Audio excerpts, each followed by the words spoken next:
It's time for the Douglas Coleman Show. Smooth and Savvy is joined by Light and Fluffy for an hour of talk, music, and fun, along with our own Periscope girl. Now, ladies and gentlemen, Mr. Smooth and Savvy himself, Douglas Coleman.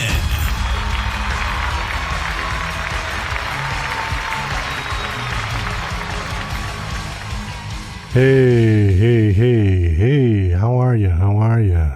Good morning, good evening, good afternoon, wherever you are in the world. It's me, Douglas Coleman, and it's nice to not see you, because I can't see anybody because I'm in my studio. But hopefully you can hear me, and today we've got a great show. We've got two special guests. The first one is Matt Rhoden, who is the guitar player and songwriter from a great band called Acme Giants, and he will be here to talk to us, and we're going to play two of his songs.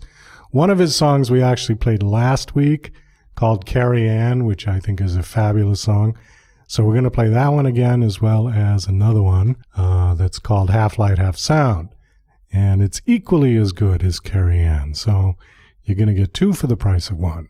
The other guest today is a guy named Paul Salley, who is an author who is writing a biography book about the late, great Jimmy McCulloch, who was the guitar player for Paul McCartney and Wings from 1975 to 1977. He is the first, or I guess the only person who is writing a book that was completed. He does tell us that there was somebody else doing one, but it never got finished. So anyways, it's a great story. He's had interviews with a lot of people that were associated with Jimmy.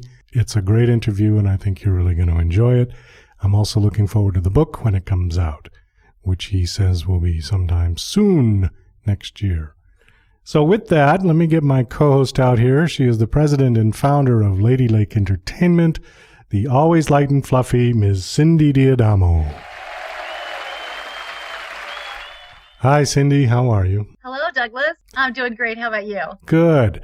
I finished my English camp. You saw some of the pictures that I posted on Facebook. It turned out to be a little bit different than I thought it was going to be. I thought they wanted me to come and perform, but actually they just wanted me to come and kind of talk and help the little kids with their kind of ABC lessons and this is a cat, this is a dog sort of stuff. So I spent the 4 days walking around to all these various work groups and just kind of talking to them and helping them with their assignments and things. It was like a sort of a fun outside camp kind of thing where they were using flashcards and pictures and stuff to help the kids learn their English. And these kids were really, really neat. They were so well behaved. They were so polite. And it just was funny because a couple of them started following me around all over the place like puppies, you know. And they were just really cute and really fun, and I had a great time. It was beastly hot, though, and I did get sunburned and a little heat exhausted by the last day. So, but, you know, that's par for course living here. The thing was sponsored by ASEAN, which is the acronym for Associated Southeast Asian Nations. And they are really kind of promoting here because Thailand has gotten some bad PR lately with the political unrest, and then they had the bomb go off in Bangkok a month or two ago that killed 25 people. So people think it's not safe to come here, so they're really promoting these things, trying to encourage Westerners to come and to participate in these things. So I went for it. Why not? It was a good fun time. Sounds like fun. Yeah. So yesterday, when we were talking on Facebook, you were telling me that the Voodoo Fest was going on and that Dave Martinez was there periscoping. Right. Okay, I get the Periscope bit, but how do you tie into that when you're sitting at home? Okay, well, first of all, as you know from our Periscope girl, the Periscope is a way to broadcast anything you're doing, famous or, you can be cooking dinner, and you can talk because it does visual and audio. So you can show anyone around the world your hobby, your dog, your neighborhood, your 4th of July picnic, a festival, big, anything big or small. And then people gravitate towards your scope based on, just like Twitter, based on your hashtags and your account tags. So what it does in effect, in the bigger picture of things, if you're a musician and you choose to show a live show of music that's in your town, maybe some indies, or a bigger concert, it lets people know that you exist. And then people follow you back on Periscope because they've seen your scope. So, for example, one day, a very big drum company was at the Van Halen concert and they were streaming live. And I saw them pop up on Periscope and I thought, oh, this looks cool. I'm going to go check them out. So when I did, the next day, they had retweeted all of my tweets about their show. And then they and I got into a conversation. It's a way to build your network and interact with other people. It's just sort of another tool in social media networking.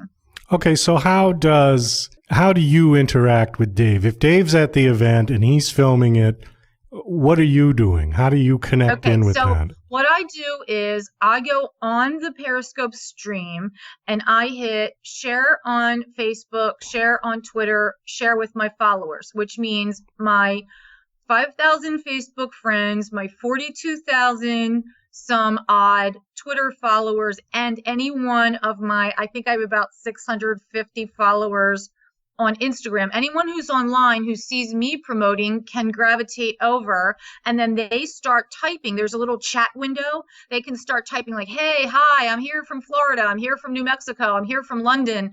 And I can type back, and Dave can speak, and he can answer the questions coming up in the chat window or shout out to the people. So I can type to him and he can talk back to me.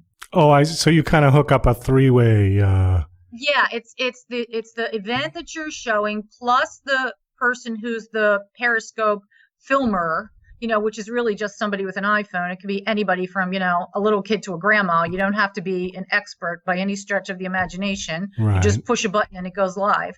And then according to how crafty you are in your hashtagging and your @account tags, sort of tells how many people will come over to what you're doing. So if you put some interesting words in with hashtags, you'll get a lot of different people. It's really cool.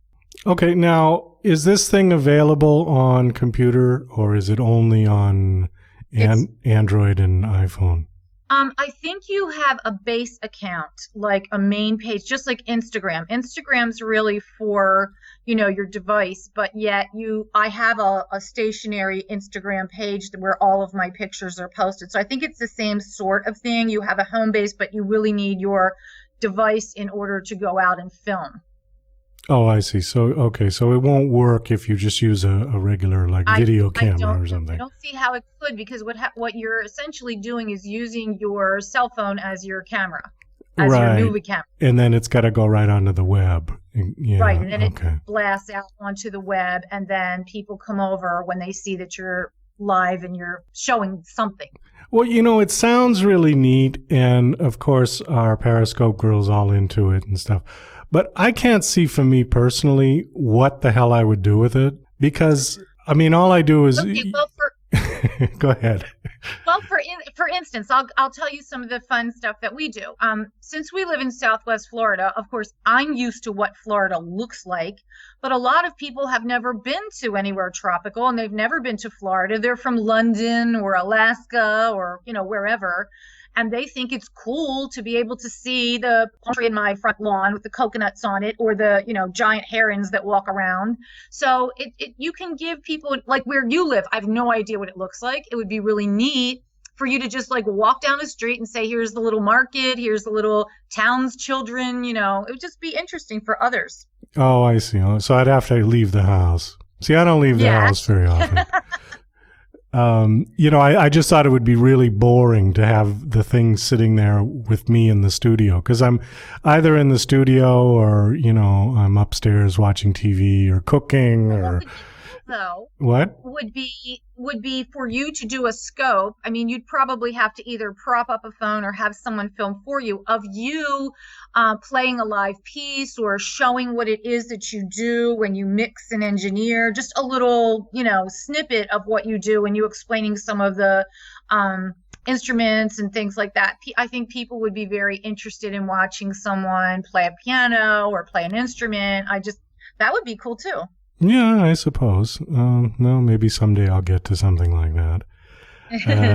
I don't know. Speaking of Periscope, though, I should say that our Periscope girl has acquired a pet, and she has a new pet now in her submarine with her, wow. who she's going to introduce. So I think she's calling in like right now. So let's listen to her, and maybe we can find out more about her pet. Hello, Periscope girl. Hello, Periscope girl. Aye, Captain. Ahoy, Cindy! How ye be faring this week? So I've been watching through the peephole of my Periscope at all the landlubbers, and I see that Periscope is getting mighty grand, with thousands of new crews signing their cross and stepping aboard every day.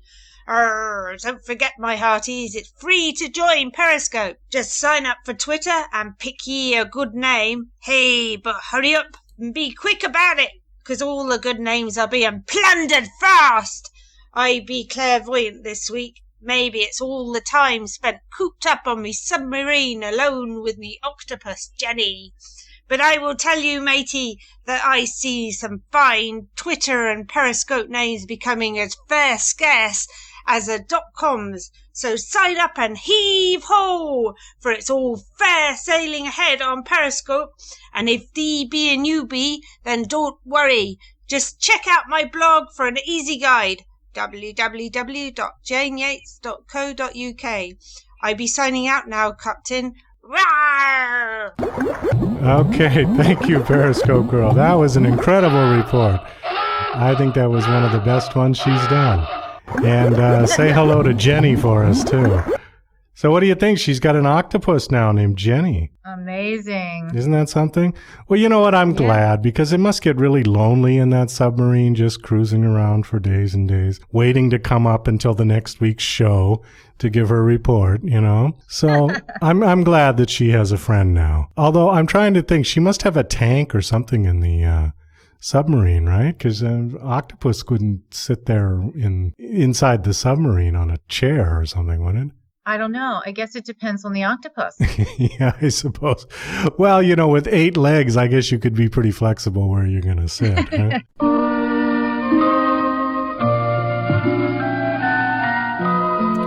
And now, once again, it's time for Lady Lake Corner.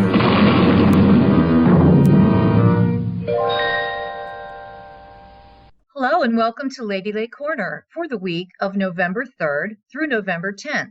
You can view photos of our shows and projects on our Instagram at Lady Lake Music.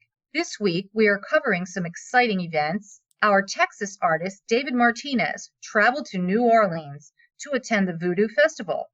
A highlight of the fest was Ozzy Osbourne, who performed Black Sabbath tunes such as Iron Man and his solo music, including Crazy Train, to a very enthusiastic audience, whose spirits were not dampened by the soggy weather conditions. David Martinez broadcasted Ozzy's set, complete with Slash on guitars, to a very diverse audience of over 200 international viewers on Periscope. For photos of David in New Orleans and the festival, visit our Instagram at Lady Lake Music.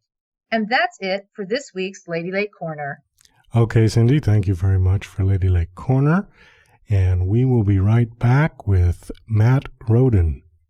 Okay, with me today is Matt Rhoden, who is the guitar player for a band called Acme Giants. Acme Giants began in 2013 in New York City when Matt began a new alternate rock venture and enlisted the help of the production team, the Churchills, known for their work with Alicia Keys, and for MTV's Juvie's theme song. Songs from those sessions were signed for licensing by Imaginary, Friends Music Partners. Recently, Matt, a Tennessee native, moved to Nashville, where Matt is assembling musicians to write and perform new Acme Giants material. Please welcome Matt Rhoden. Hey, hello, Matt. Wow. How are you? Thank you, guys. How you doing? Well, first of all, I got to say I love your music. I found your song came through Music X-Ray on my Music X-Ray account. Every once in a while, a song comes through that just kind of hits the sweet spot for me. And I'll tell you, Carrie Ann did it because it just has all the right ingredients. If I was an A&R guy, that would be the single. It also reminds me of a couple of groups like The Fix. You remember the band The Outfield? Oh, sure.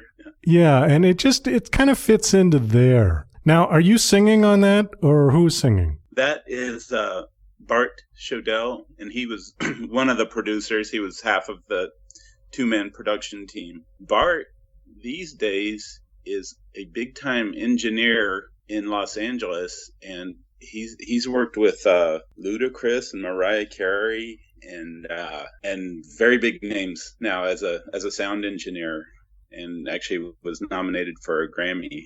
But he was engineering that project, and then he went in the vocal booth and did that singing. Wow, because I mean his vocals are tremendous. I mean he really he could have been a singer instead of an engineer. I mean I love the way he sings, and that's how I kind of found the Churchills. Was I was looking for a singer, and I was playing with a different producer or working on an album with Godfrey Diamond, and Godfrey had mixed one of their songs, and that was the Juvie's theme song. In fact, once he mixed it, it became a MTV theme song. But I heard his singing, and I thought, oh, that's good for my project. And then I found those guys and realized that they were a whole production team too. Oh, fantastic. Now, is he going to be working with you on more Acme Giants material? Probably not. He's in LA now, and I wish, but he's too far away. Okay, so did he sing on Half Light, Half Sound as well? Yeah, that's also Bart. Okay. Well, I guess you got the two best songs for his singing, because his singing is really tremendous. I mean, it is very reminiscent of the guy from The Outfield. I can't remember his name. Cool. I'll pass that along. So give me a little background on yourself, if you would. Just tell us, where you grew up and what you listened to and what you've been doing for the last, I don't know how old you are, but... Well, I can't mention that, but I'm from Tennessee, Chattanooga, Tennessee. And Okay. then I lived here in Nashville, where I am again. And I played in all kinds of bands all the time. I played with... in a band called Who Hit John, which had Chuck Tate and Dean Bratcher and Sam Powers. Sam and I were in several bands, and he was also in Super Drag and Guided by Voices. He toured with Guided by Voices as their bass player, which, Doug, on a tangent, your music sounds to me a little like Guided by Voices. I saw your music, and you've got comparisons to every different style, but you sound like Robert Pollard to me, and you also sound like The Who, but to me Guided by Voices sounds like The Who, so it's all kind of that one sound. Oh, well, great. Thank you. I'll have to look that up. No, I didn't know you'd listen to any of my stuff or not. But, yeah, thank you very much. Yeah, I mean, Guided by Voices, Do the Collapse is where I would start, but all their albums are good. Okay. So yeah, I was in Nashville and I played in that group, and then I moved to New York for a while, and I played in a group called Luke Duke there, where I was the singer. We were around for a while. We played a lot of clubs in the Lower East Side, and we played CMJ, and we played North by Northeast. We tried to get all those festivals in there. And then I played in a group called Swoon, female-led group, and I was lead guitarist for that group. That pretty much gets us to present day, or it gets us to, then I started Acme Giants. Okay, so are you doing all the writing? Pretty much. I think like on Half Lights, it needed a bridge, and the other guy in the Churchills, Ron Haney, he's a very hands-on producer. They both are, and he plays a lot of instruments, and he's a great songwriter, really good. And if you're missing a part or need a bridge or just some kind of connector or change, he's really good at that. So I think on Half Light, he kind of wrote that instrumental bridge. But other than that, yeah, I wrote the words and the music. Okay. Well, actually, since you mentioned that, why don't we just listen to Half Light right now? Okay, so this is Half Light, Half Sound by Acme Giants.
Oh, really fabulous. I love that one too. I like the keyboard kind of right at the beginning. There's a couple like little quirky sounds that you put in there that I think are really interesting. And also, I only played this once before, and this time I noticed that there's a key change in there, right? That's right. Yeah. Okay. Now, does it come back? See, I couldn't tell that it came back, or it key changed and then stayed in that key. That's right. and it just ends on that. And okay, so was it a modulation? Did it go up a half a step, or where did it go? It goes up a whole step. You're playing like a D, and then you're playing a B, I think. It ends in B. Okay, well, it's a very nice change. It's subtle. I didn't even catch it the first time, but yeah, when it's you right there. It's right there in the middle of the bridge. Yeah, exactly. It kind of sneaks up on you. Like I said, in fact, the first time I listened to it, I didn't even catch it, and it didn't even register that it was there. Oh, very nice. It also reminds me of the Tubes. That's the other band. Cool. The Completion Backwards Principle album, particularly, not so much the White Punks on Dope. That was a little bit out there, but when they really went for that kind of ultra clean pop sound of the kind of early 80s. Yeah, it has a little bit of that. That whole album was a great album, the Completion Backwards. I don't think there was a bad song on that album. That's a real compliment. I loved Talk to You Later chorus, I guess, that refrain, and Talk to You Later before the refrain. That's so catchy. I love that song. That one, and actually the Sushi Girl, as odd as it was, had an incredible melody and incredible chorus as well. There was just, there was probably a half a dozen songs on that album that could have been a single. I think the reason they went for Talk to You Later as the single is the lyrics were a little bit more digestible for people. Sushi Girl was a bit sexual, probably way too much for FM radio at the time. you know. So who have you got for a singer for your new Acme Giants? Well, first of all, let me back up. Are you having a CD come out or any more material coming out from Acme Giants? I'm working on both of those things, the singer and the CD. I've got the artwork for the CD. I had one more song that I was going to put on there, and then Bart not being available, that kind of threw everything off. So I'm actually looking for a singer, maybe a female singer. We'll see. I've got my eye on a few people, and so all that'll happen, and I'll start gearing all that up here in Nashville. Okay. Let's get to your other song, which is the one that I discovered you guys by. Do you have any story you want to tell about this one? The song pretty much tells the story, but I'd like to hear from you. Yeah, I think I don't know how true it is, but it's just, I don't know, when you see somebody that you're attracted to, and you were attracted to them when you were young, and you're attracted to them later, and when you meet, kind of the same patterns come up over and over again, I think would be the theme. So this is somebody that you met when you were like a teenager, presumably, and then it's hopefully it's universal. It's a composite character. I actually don't know anybody named Carrie Ann. Oh, well, all right, okay. Well, the way I get it is that you met this person when you were a teenager, and then you didn't see her for a long, long time, and then you saw her again many years later. Is that pretty accurate? That's it. Okay. Yep. Well, with that, let's listen to Carrie Ann by Acme Giants.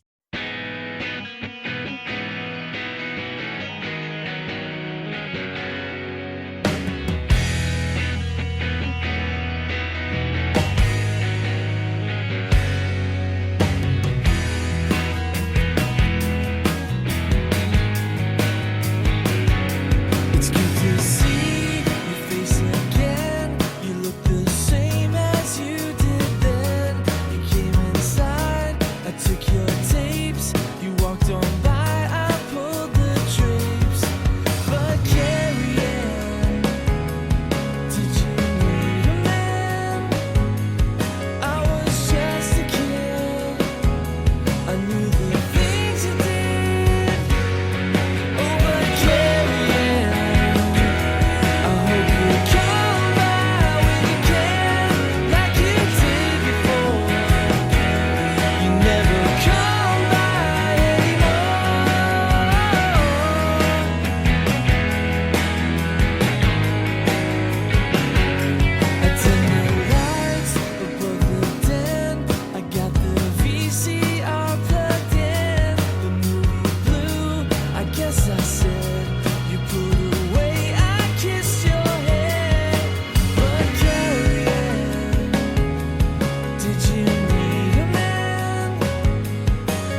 Forget the things I did.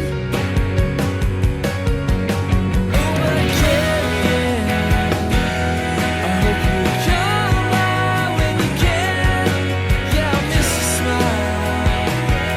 I haven't seen you in a while. Oh, Carrie,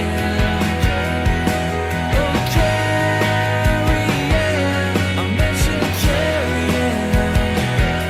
I hope you come out when you can. I miss you, Carrie.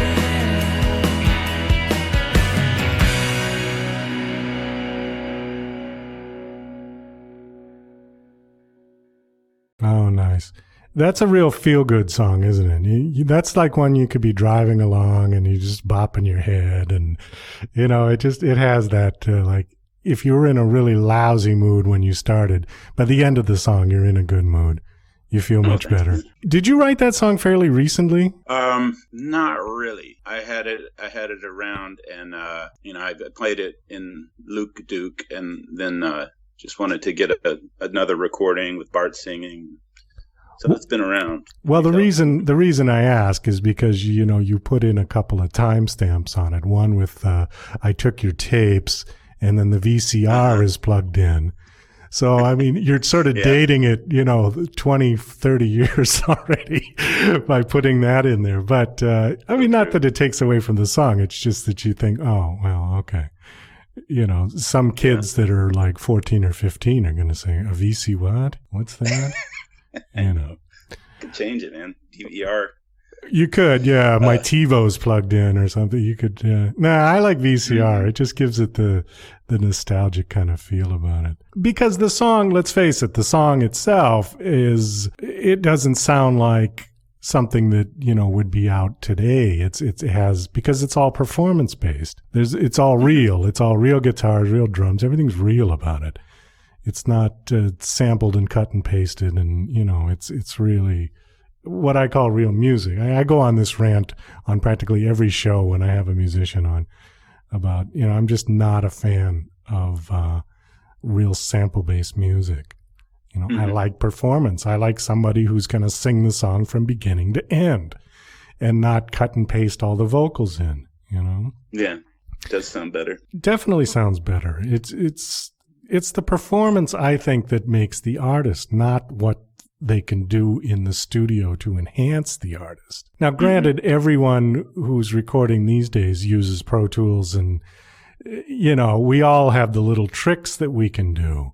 But I think the essence of the recording needs to be just what was done, needs to be what the singer sang or what the guitar player played. Otherwise, it's like you're conning the public. People tend to disagree with me, but maybe I'm getting old or showing my age, but that's how I feel, I feel that way too. And kind of the same with visual images. When you airbrush a picture of somebody, it's not just the thing about the unrealistic body types, but after a while it's really like a cartoon. It's not really the person anyway. So why do I really want to? If I wanted to see a comic book, I would have got a comic book. I don't know. Well, exactly. It's the same, really. It is. I mean, one could argue that, the Pro Tools tricks to music is like Photoshop is to a picture. And, you can make somebody's ass as big as you want. But it's not really theirs, Anyways, thank you so much for coming on the show. Please tell everyone where they can find you on the web. Shout out your websites, Facebook, all that stuff, please. Yep. AcmeGiants.com is the website. There's a Facebook page and a Bandcamp page. Bandcamp has Carrie Ann on there and Half Lights. If you want to get those, those are probably the best pages. Okay. So acmegiants.com, and then you have links to everything else from there, right? Absolutely, yeah. Okay, super. All right, Matt. Well, thank you very much for coming on the show. Hey, Doug, can I give a shout out? Shout out? Sure, go ahead. Because I didn't mention earlier, because I'm trying to stay on message with Acme Giants, but I also play in another group, King of the Trees, in Brooklyn. So, before I moved, we were playing full time, and I'm still trying to get back there part time. And it's kind of a hard rock outfit we play some great shows in Midtown. So if you're in New York, please check out King of the Trees. We have an album coming out too. So I just wanted to make sure I got that in there. But again, acmegiants.com. Okay. All right, super. Well, Matt, thank you very much for coming on the show, and good luck to you. Are you a full-time musician? Is this what you do, or do you have another job as well? I am a business owner. I'm part owner. My wife and I own a business that deals in corporate housing, Eagle Corporate Apartments. Oh. There's another shout out. Okay, there you go. Well, super. All right. Thank you very much, Matt. Thank you, Doug. And now... Hey, Rocky, watch me pull a rabbit out of my hat. See? Nothing up my sleeve. Presto! Wrong hat. Now here's something we hope you'll really like. Okay, with me today is Paul Salley, who is an author and is putting together a book, picture biography of the late, great Jimmy McCulloch. People who don't know who Jimmy is, he was the guitar player for Wings between 1974 and 1977. And Wings, of course, was the band that Paul McCartney put together after the Beatles. Jimmy died very young, at the age of 26, just a couple of years after he left McCartney and Wings, and it was very sad and very tragic. And not a lot of people know that much about Jimmy, so I'm very happy that Paul is doing this project, and we're going to talk to him about it right now. So please welcome Paul Salley. So, I got so many questions to ask you about this. I just want to preface this by saying that I am a huge Jimmy McCulloch fan and have been since I was 14 years old when I saw him with Wings live in 1976 on the Wings Over America tour. We were almost to the front of the stage. We were about 3 rows back of people. Back in those days, they still had the festival seating before, those kids got killed at the Who concert. And they started assigning seats to everybody. So in this particular concert, it was just first come, first serve for the floor. The earlier you got there, presumably the better chance you had of getting up front. So we got there really early. And as soon as they opened the gates, we ran like hell to get to the stage. And we were about 3 people back. So we were really, really close. Anyways, the point of this is that I wasn't real familiar with Jimmy McCulloch, other than I'd seen him on the last couple of Wings albums as being the guitar player. Because Wings went through a few lineups, right? Right, yeah. During their history. What was amazing to me, I mean, obviously Paul was like, here he was from the Beatles and blah, blah, blah, blah. But what was amazing to me about Jimmy was that he looked so young. Me being 14 years old, I was looking up at the stage going, wow, he doesn't look that much older than me. Because he was very small and he was kind of very boyish looking, so the whole concert, like one eye was on Paul and the other eye was on Jimmy for the whole concert. And then as I grew older, I sort of lost track with McCartney and Wings. And then when I saw that Jimmy died, and was it 1979 that he died? Yeah, it's 79. Yeah. Then he's been sort of immortalized in my memory. I guess I got to ask you, because I've seen your picture. You look fairly young. Can I ask you how old you are? I'm 28. 28. Okay. So you're sort of the next generation of, how did you even find Jimmy McCulloch, or how did you get interested enough to start doing this project? Well, I was in 7th grade, so I would have been 13 at the time. And I had just gotten into the Beatles that winter. And then in the spring, I don't know if you remember, Paul had that television documentary called Wingspan. Yeah. That aired on ABC. And going into it, to be honest, I was more interested in what he had to say about the breakup of the Beatles, because, I was more interested in them at the time. The first hour or so came and went, and, it was interesting, but nothing that really captured my imagination or mind. And then Paul introduced Jimmy, who he described as a guitarist who was a young whiz kid. And, like you, I saw that Jimmy was really young at the time. And, me being young and, of similar physical stature, we're both, very slender young men. That was really cool to me. And, obviously I saw his talent on guitar, and that kind of, sparked my interest, and the rest, as they say, is history. How much do you know about Jimmy's personal life? I mean, how much of this biography is it going to be real in-depth, or is it just going to be kind of an overview with a lot of pictures, or how are you putting this together? It'll be more of like a scrapbook type of biography where pictures will mainly tell the story, but, obviously there's going to be written words to accompany those photos.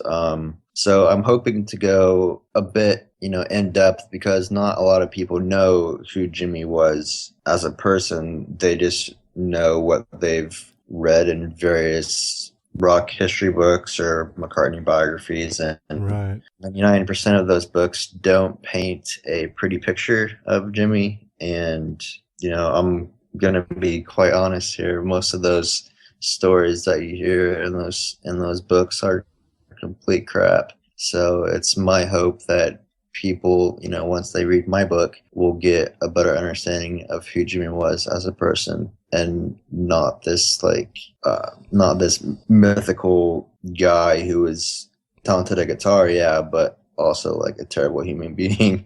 But that Jimmy wasn't a terrible human being at all. He was, of course he had his moments, as everybody does, because we're not perfect human beings, but there's a side to Jimmy that was, very sensitive and sweet, and, very fun to be around. I mean, is the whole thing a complete myth about, or a lie, that the way he died? I mean, I've read the story everyone else has read, that he died of an overdose of heroin. That is 100% false. Okay. Well, I don't know where the whole heroin thing came from. He did not die of a heroin overdose. He had heart failure due to morphine poisoning. Morphine poisoning. Okay. Yeah. Well, all right. Well, thank you for that, because for my whole life I was under the misinformed that he had died of a heroin overdose. Well, what else can you tell us about Jimmy? He was from Scotland. He played in a whole bunch of bands by the time he was 18 or something. I'm trying to think. He was in Stone the Crows with, what was her name? Maggie Bell. He played in that band. And he was also in Thunderclap Newman, which was Pete Townshend's kind of creation, right? Yeah, Jimmy was in Thunderclap Newman. Actually, an interesting fact, to this day, Jimmy is the youngest guitarist to ever play on a UK #1 single. He was 16 when Thunderclap Newman had their big hit, Something in the Air. So besides Thunderclap, his first band was the Jagars with his brother Jack in Scotland, and Jimmy was 11 at the time. The Jagars kind of evolved into One in a Million, which was, as Jimmy would say, his first, sort of professional band. They recorded a couple singles, but never really hit it big. And Pete actually discovered Jimmy when he was in Scotland, because the Jet Guys used to, support all the big acts as they came through Scotland. Like, they supported The Who. Jimmy went to go meet the Stones before one of their shows for his 12th birthday, I think. So, he's met, pretty much everybody you can meet in the rock business. He was also in John Mayall's Blues Breakers, although I don't think they were called that at the time that Jimmy was in it. But he was also in a Scottish band called Blue with Hugh Nicholson of the Marmalade. After Wings, he joined Small Faces with Steve Marriott and the Dukes, which was his last band, with Miller Anderson and Charlie Tumai of Bebop Deluxe, and Ronnie Leahy of Stone the Crows. I haven't heard any recordings that he did after Wings. They're out there? Yes, they are out there. The Dukes, they released only one album, and then they called it quits shortly after Jimmy passed away. And then the Small Faces, he was only in the band long enough to do, live appearances. So there's a couple of bootleg live recordings and a music video that they did while Jimmy was in the band. So recorded material is pretty scarce, unfortunately, but it is out there. I can link you to my YouTube channel, which has all that stuff on there. We were talking about how, when people die, that, there's a lot of urban legend and myths and complete falsehoods about things. There was one story about Jimmy that I read two completely different versions of, and maybe you can tell us which is the true version. At one point during Wings' tour, I think it was in 1975, Jimmy broke one of his fingers on his hand, and it had to be in a plaster cast for a while, and they had to basically reorganize the whole tour, which apparently Paul McCartney was not too thrilled about. On one story, I read that he slipped in the bathtub and fell and broke his finger. And in another story I read, he was backstage at a David Cassidy concert, and the two of them got into a wrestling match, and he broke his finger. So I don't know which one is true. Do you know? Well, the official story is that it was after their gig in Paris in March 1976. So it was their last, sort of concert of the brief spring tour that they had before America. And Jimmy slipped in the bathroom and broke his little finger. That's the official story. Okay. Which, makes sense, I guess. But the true story is, I think either David Cassidy had a party or something in Paris. He was there at the same time. Maybe he went to the show or whatever. But Jimmy and him got into a little argument. Jimmy punched him and broke his finger and had to let it heal. And so McCartney was forced to postpone the beginning of the Wings Over America tour, which makes sense that Paul wasn't that thrilled. I mean, it was his first appearance or for his first tour in America since the Beatles in '66. But right, I think it worked out all right. Well, so I guess both of the stories were kind of. When I read the David Cassidy one, I said, "Well, that sounds more believable." The bathtub slipping just makes it, that sounds like a real kind of media cover-up type story. Well, I actually have audio of Jimmy explaining what happened with the bathtub story. This is the man for whom Chicago had to wait about a month. This is true. Unfortunately, in Paris, they have these marble floors. When you get out the bathtub, you tend to slip over. Now, that's the story that we read in the columns, but I figured after the concert backstage, we'd get the real story from Jimmy McCulloch. Well, the real story is that, mate. We did the gig, got back up to the hotel in the limos, and I took a bath, and that was it. Jimmy, all got wet, and I went, poof, boing. There you go. That's it. Jimmy, this must be something that any guitar... It's all right now, fortunately. We don't have to worry because we just heard the concert and we know that there wasn't any permanent damage. So what can you tell us about Jimmy McCulloch then, as something that maybe people don't know? You said a lot of what was out there was not true. I never read anything about him that said he was like a bad person. What I always read was that he was just a kind of a party boy and, liked to drink a lot and do drugs, and doesn't surprise anyone who's a musician was around in those days. But what can you tell us about him that maybe we don't know? Well, I think it's just the way that he's portrayed in books. They make him out to be this guitar player who all he does is drink and do drugs, and that's it. But let's see. What can I tell you about Jimmy? While he was in Wings, Jimmy produced a Scottish band called the Khyber Trifles, and the Khybers were a Glasgow band, and they had regular gigs at this bar in Scotland. And one weekend, Jimmy, I guess he was really bored up at Paul's farm in the Mall of Kintyre. Apparently he took a taxi from the Mall of Kintyre to where the Khybers were playing, and I think that was at least a 40-pound taxi ride, which was a lot of money back in those days. Oh, sure. So he went to the bar where the Kyros were playing, and he ended up, jamming with them that night, because like he went so often that people would ask the band, "Oh, is Jimmy coming over tonight to jam?" So that's pretty cool that he did that on a whim to play with his buddies. Here's another.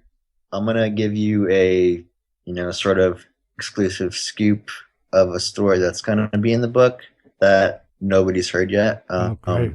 When Jimmy was in the Dukes, he and a couple of friends went out to one of the clubs one night in London, and as they're leaving, Jimmy saw this guy, and he was completely drunk and passed out. And Jimmy said something to him about how he was like a gargoyle. And as he was walking away, the guy, sort of like came to his senses, and he saw Jimmy. He was like, "I know you. You're he couldn't process it at the time, but he's like, then he finally figured it out. It's like, you're Jimmy McCulloch." And so I'm sure he wined and dined on the Jimmy McCulloch told me that I was a gargoyle story for quite a bit.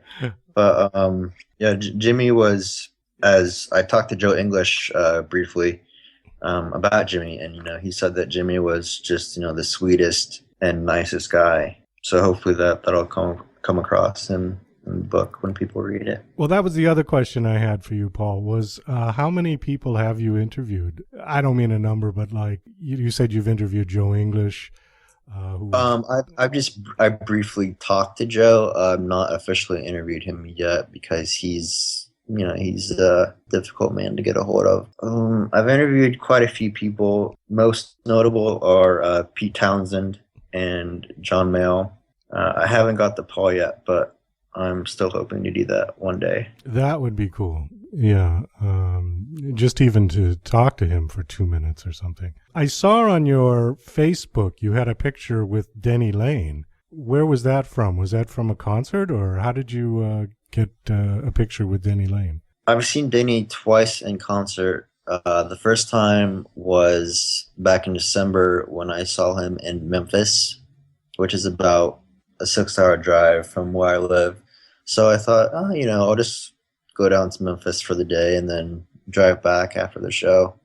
So I got to meet him for the first time there, and we talked briefly, and he just told me that he was really proud of what I was doing because him and Jimmy were, pretty close. And then the second time he actually played in St. Louis last month, and so I went to go see him there and got a photo with him as well. The other thing I saw on your Facebook was that you got permission from MPL to use photographs in your book. Is that correct? Yes, I have received permission from MPL to use 12 photographs from their archives in the book, which is really cool. Were any of those Linda McCartney photographs? Yes. 4 or 5 of them are Linda's, I think. I'll have to that's go back and look. But, some of them are Linda photos. Others are from the Wings Over America tour. And the cover photo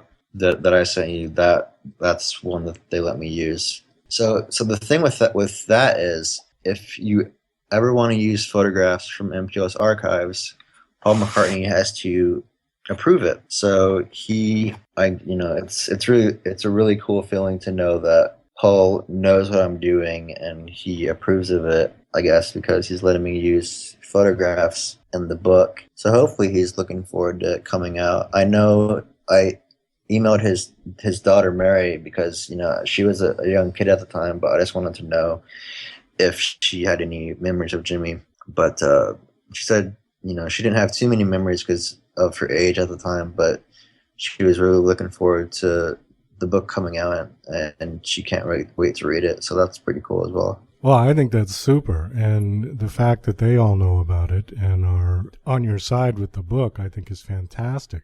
Plus, I think you have the unique position of being the only one who's doing it, right? Has anybody else done a Jimmy McCulloch biography? I haven't seen one. Back in the early to mid 90s, there was a woman in California who started to write a biography about Jimmy, but she never finished it due to various reasons. So I am the first person to finish a book on Jimmy. When do you suspect your book will be coming out? Hopefully next year sometime. I don't have a specific date in mind yet, but 2016. Well, listen, Paul, we have run out of time, as it were. I probably could sit here and talk to you all day about the Beatles and about Jimmy McCulloch. Please tell everybody where they can find you on the web. Do you have a website or someplace where people can kind of keep updated on the progress of your project? On Facebook, I run the Jimmy McCulloch fan page. So you just type in Jimmy McCulloch, and it's the probably the first one that pops up in the search bar. And then also the group Little Wing, the Jimmy McCulloch story. Ask to join, and then I'll accept you. And you'll get up-to-date information on what's happening in the progress of the book. And my YouTube channel, if you want, visuals, is youtube.com, Jimmy McCulloch fan. Well, once again, Paul, thank you very much for coming on the show. This was an enjoyable conversation, and thank you for enlightening me on some facts that I had wrong about Jimmy McCulloch. Oh, it's my pleasure. Have a good day. All right. Well, that's about all the time we've got for the show today. I want to thank my special guests, Matt Rhoden from Acme Giants, and also author Paul Salley. I also want to thank Periscope Girl and say hello to Jenny, her new octopus pet. And also a special thank you to Cindy DiDamo for being a great co-host. This is Douglas Coleman saying goodbye. To the